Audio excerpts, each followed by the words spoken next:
Magandang araw mga kaibigan. Bigyan natin ng reaction, opinion ngayon itong article published by abs-cbn.com. Tungkol ito sa sino ang magiging permanent chairman ng Blue Ribbon Committee. Kasi si Senator Tulfo, acting chairman lang siya ngayon. Okay.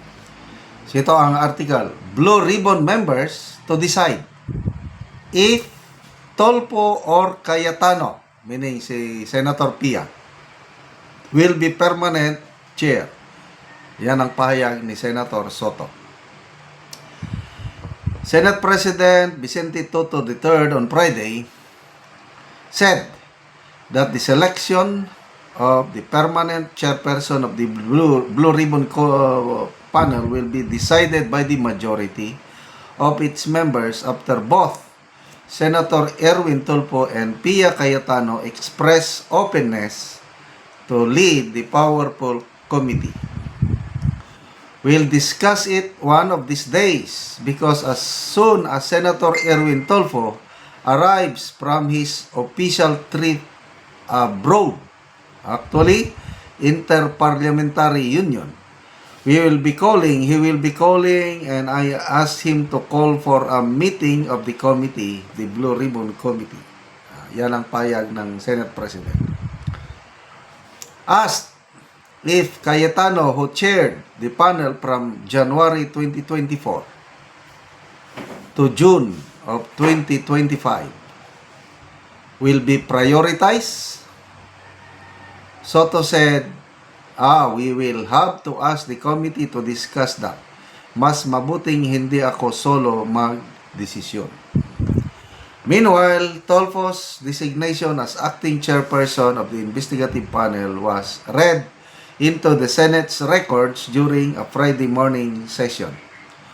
Tulfo earlier said that he and Soto agreed that his appointment at the panel is only temporary, while a permanent chairperson is yet to be named.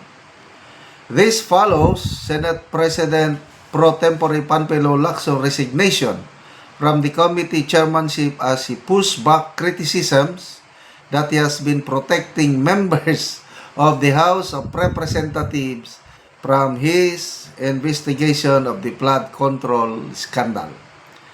The Blue Ribbon Committee, formerly as the Committee on Accountability and Public Officers and Investigations, has 17 members. Its jurisdiction is all matters regarding to, including investigation of malfeasance, misfeasance, and non-feasance in office by officers and employees of the government, its branches, agencies, subdivisions, and instrumentalities. Implementation of the provision of the Constitution on nepotism, and investigation of any matter of public interest on its own initiative and brought to its attention by many members of the Senate. Lacson remains an ex officio member of the panel. Okay, so to me, good news ito na pumayag si Senator Pia Cayetano as one of the possible chairman, pinagpipilian, candidate for chairmanship. Nung una pa lang na i-announce yung lima ang unang napili. Rapi Tulfo, sino yung isa? JB Ejercito, Kiko Pangilinan, Risa Ontiveros, and Pia Cayetano. Sila yung lima. So, parang alanganin. Maraming ayaw. Kaya napilitan si Senate President Soto na ilagay as acting chairman itong si Erwin Tulfo. But ngayon, parang pumayag na si Senator Pia Cayetano. She's now open. To me, this is good. Kasi malaki ang tiwala ko kay Senator Pia Cayetano na magiging patas siya, na wala siyang kikilingan, wala siyang papanigan, at wala siyang kinakatakutan. Ulitin ko yung Kay Senator Lacson, maganda sana yung umpisa niya, kaya lang later on, nung lumabas si Orly Gutesa, parang nagbago. So yun, ang kritisismo sa kanya ay parang pinoprotektahan niya ang mga members ng House of Representatives. Binati ko siya, kaya napilitan nag-resign.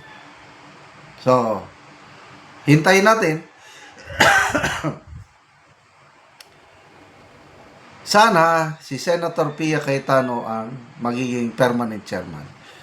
In fairness kay Senator Erwin Tulfo, may mga baggage na siya.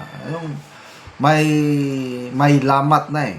Oh, yun na lang, salita niya na. Sometimes we have to bend the law in order to please the people. Wala na yun.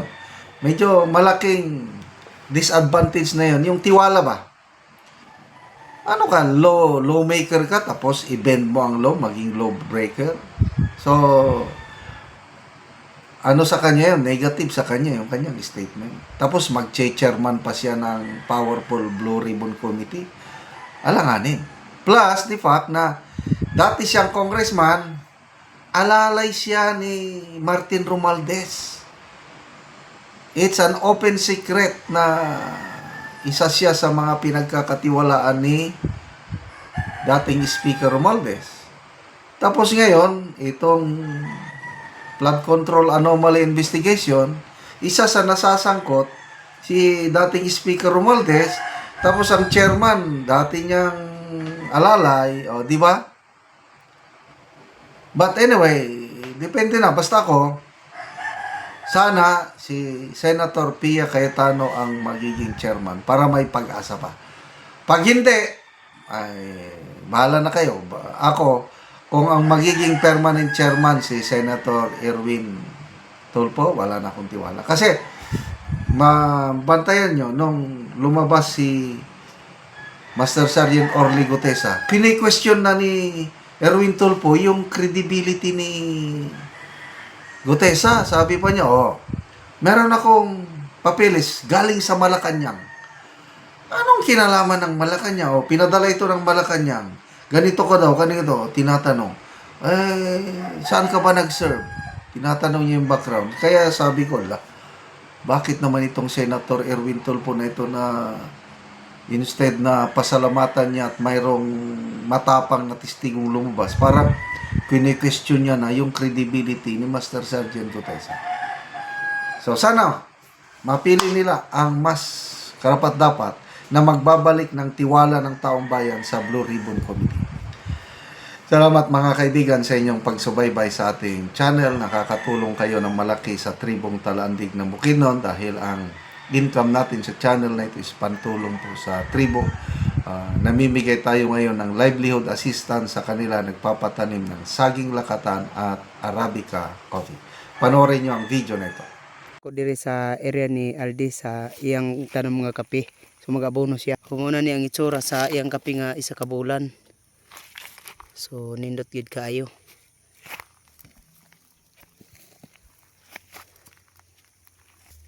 So pagatabunan para gid nga mosuyop ang kape ug abono.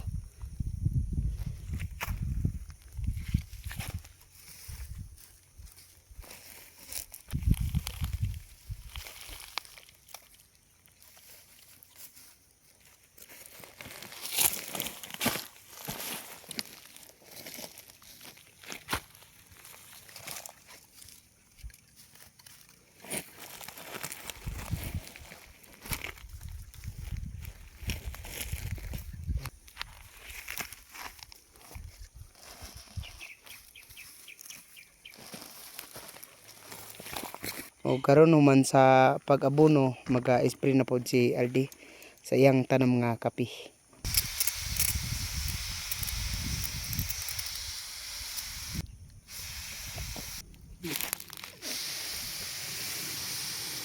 Kusog kaayong sprayero.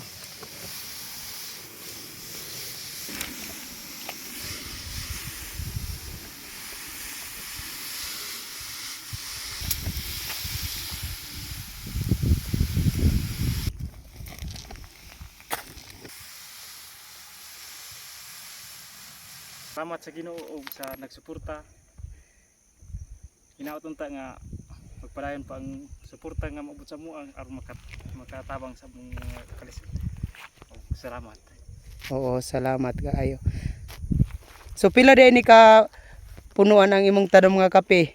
Presitos ka puno 300 ka punuan. Oo, so naa na kay anak. na ana isa. Ah, sige. Salamat kaayo.